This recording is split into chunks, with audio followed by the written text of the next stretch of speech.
vous voyez réagir à ce qui a été dit par Stéphane, et notamment, encore une fois, sur cette guerre qui a lieu entre Israël et le Hamas dans la bande de Gaza. On rappelle plus de 51 000 morts au côté palestinien, selon un bilan qui est fourni régulièrement par le ministère de la Santé du Hamas. Oui, le pape s'est à plusieurs reprises exprimé sur cette question. Il s'est indigné du fait que la population civile soit bombardée. Il s'est en particulier préoccupé du sort des enfants palestiniens. François Mabille le rappelait il y a quelques instants. Le Vatican a officiellement reconnu l'État de Palestine en 2015. Ça veut dire que le drapeau palestinien a pu être hissé au Vatican.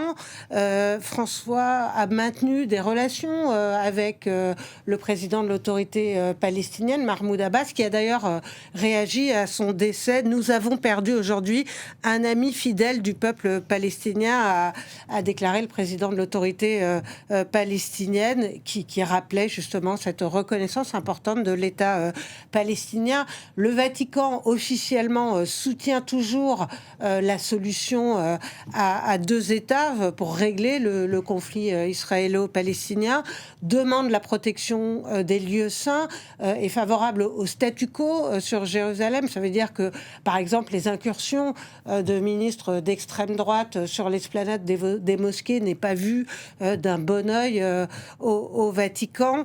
Dans ce récent conflit donc, qui oppose Israël au Hamas, le pape a effectivement demandé une trêve, mais aussi, bien sûr, la libération des otages. Il a condamné les actions terroristes du Hamas du 7 octobre, mais met en garde régulièrement Israël contre la tentation d'une réponse indiscriminée qui frappe des civils innocents, comme on le sait. Et puis je vois que le président égyptien Abdel Fattah al-Sisi aussi saluait un ardent défenseur de la cause palestinienne. Je pense qu'il faudra avoir une approche un petit peu plus nuancée, puisque bien évidemment le pape François soutenait aussi l'existence de l'État d'Israël et plaidait donc pour cette solution à deux États. Constance ? Oui, on est dans des grandes lignes de la diplomatie du Vatican, de la diplomatie du Saint-Siège. Là, c'est vrai que c'est pas la personnalité, c'est pas la nationalité, c'est pas la figure du pape François qui a révolutionné cette diplomatie de l'Église vis-à-vis de la Terre Sainte. Ça, on est, à la différence de l'Amérique latine, à la différence de l'Europe, à la différence de l'Asie, où là, le pape François, il a amené sa marque. Là, ce conflit en Terre Sainte, il déchire l'Église. Il a évidemment que le sort des chrétiens dans des terres où vivait Jésus intéresse la papauté depuis toujours.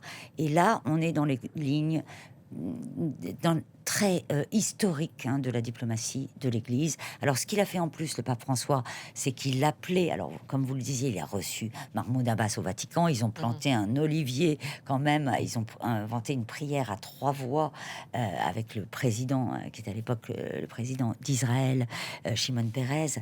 Mais d'ailleurs, évidemment, cet olivier pour la paix, c'était un symbole, ça n'a jamais fabriqué la paix. Mais qu'est-ce que ça aurait été si l'Église et ses œuvres caritatives et ces églises qui abritent les gens qui se réfugient à Gaza n'étaient pas dans ces territoires aujourd'hui?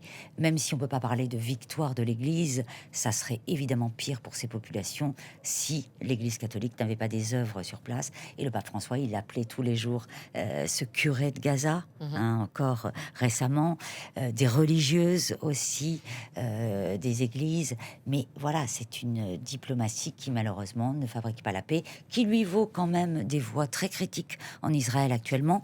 On l'a accusé de revenir en arrière et d'effacer les victoires du Concile, et notamment le fait que le Concile Vatican II est remis est relégué aux oubliettes de l'histoire. Heureusement, cette notion du peuple juif, peuple déicide, des juifs perfides, etc.